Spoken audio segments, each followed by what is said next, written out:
તો આજે છે આપણી ટ્રાન્સફોર્મેશન જર્નીનો 62મો દિવસ અને આમ નામ આપણી ડે શિફ્ટ પણ આવી ગઈ અને 62 દિવસ પણ થઈ ગયા.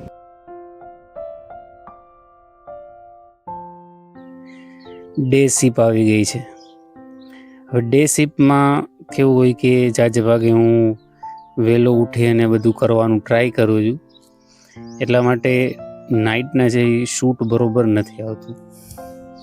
એટલે હું ટ્રાય કરું છું કે જેટલું બને એટલું ઓછું રેકોર્ડ કરું, કેમ કે વિડિયા છે એ પણ બહુ લાંબા થાય છે. ડે શિફ્ટમાં આમ તો ઘણું બધું બદલાઈ જાય છે અને મેનેજ કરવાની પણ હું ટ્રાય કરું છું હજી, કેમ કે હું મારું ખાવાનું અને આ બધું હાથે બનાવું એટલે ટાઈમ બહુ લાગી જાય છે. અને ધીરે ધીરે આપણે પણ મેનેજ કરતાં શીખી છીએ. ડાયટ મેનેજ કરવી, ટાઈમ મેનેજ કરવો, એક્સરસાઇઝનો ટાઈમ મેનેજ કરવો, આ બધી વસ્તુ છે એને મેનેજ કરવી જરૂરી છે. એટલે ડે શિફ્ટમાં આપણે ટ્રાય કરશી કે બને એટલા છે ઓછા નાનકા વિડીયો બને. અને આજે તો આપણો લેગ ડે, એટલા માટે વીકનો ફર્સ્ટ લેગ ડે હોવાથી આપણે જલ્દીથી પ્રી વર્કઆઉટ મીલ લઈ અને આપણે આવી ગયા હતા આપણા લેગ વર્કઆઉટ માટે.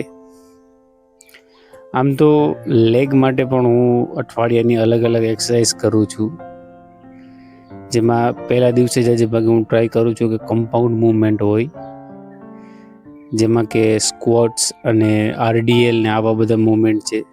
સ્ક્વોટ્સના મેં લીધા હતા 3 સેટ, જેમાં કોન્સ્ટન્ટલી 12-13 રેપ આવ્યા હતા.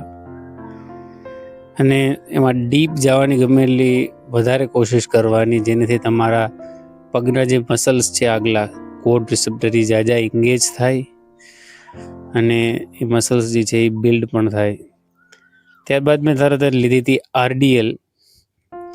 RDLને પણ મેં લીધા હતા 3 સેટ રોમેનિયન ડેડલિફ્ટ. એમાં પણ હું ટ્રાય કરવાનું કે કમર છે એ સીધી રહે અને તમે છે પગની બાજુમાંથી બારબલ હોય કે ડમ્બલ એને લઈ જાઓ, જેને તમારી રેન્જ છે એ પણ વધે અને તમારા હેમસ્ટ્રિંગ જે છે એ પણ સારી રીતે એન્ગેજ થાય. RDL હેમસ્ટ્રિંગ માટે બહુ જોરદાર એક્સરસાઇઝ છે.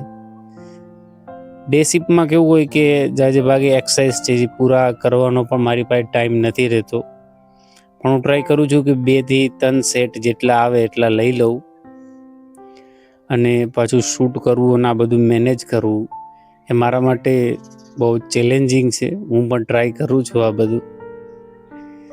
ઓલમોસ્ટ કેમ કે હું પહેલાં એક્સરસાઇઝ કરતો હતો, શૂટ નહોતો કરતો ક્યારે. શૂટ કરવાનું મેં હમણાં જ ચાલુ કર્યું છે, એટલા માટે આ એક બહુ નવો અનુભવ છે, પણ ટ્રાય કરી દઈએ આપણે પણ. લેગમાં કેવું છે કે તમે એક્સરસાઇઝ જે છે એની નંબર ઓફ રેપ છે ભલે ઓછા આવે, પણ વેરિએશન જે છે એ જાજુ લેવાનું રાખવાનું. ત્યાર પછી તરત જ મેં સ્ટેન્ડિંગ કાફ રેઝ લીધા હતા, જે આપણા નીચે પિંડલીના મસલ કહેવાય એને ટ્રેન કરે. એના માટે આમ તો 2 એક્સરસાઇઝ લ્યો તો વધારે સારું. જે સ્ટેન્ડિંગ કાફ રેઝ છે એ આપણે અત્યારે કરી છીએ અને સીટેડ છે એ પછી બીજા રાઉન્ડમાં આપણે કરી છીએ. વીકની અંદર 2 લેગ સેશન લઉં છું, એટલા માટે અલગ અલગ એક્સરસાઇઝ જે છે એને સિલેક્ટ કરવી બહુ જરૂરી છે.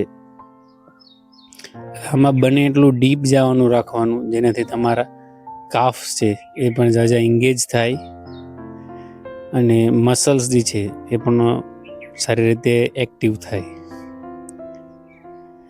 અને ડેના વારામાં કેવું હોય કે જાજે ભાગે કામથી બહુ મોડા છૂટી, એટલા માટે નાઇટનું શૂટ હું નથી કરી શકતો.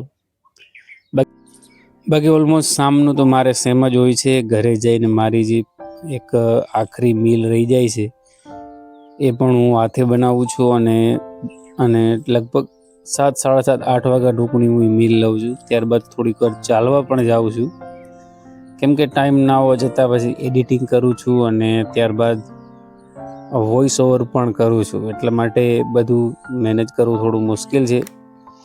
પણ હું પણ ટ્રાય કરું છું, તમે પણ ટ્રાય કરો. આજ માટે એટલું જ આપણે મળશી પછી, અને પ્લીઝ સપોર્ટ જતાવજો.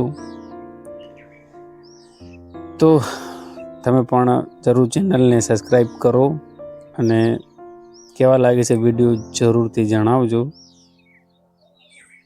આજ માટે એટલું જ.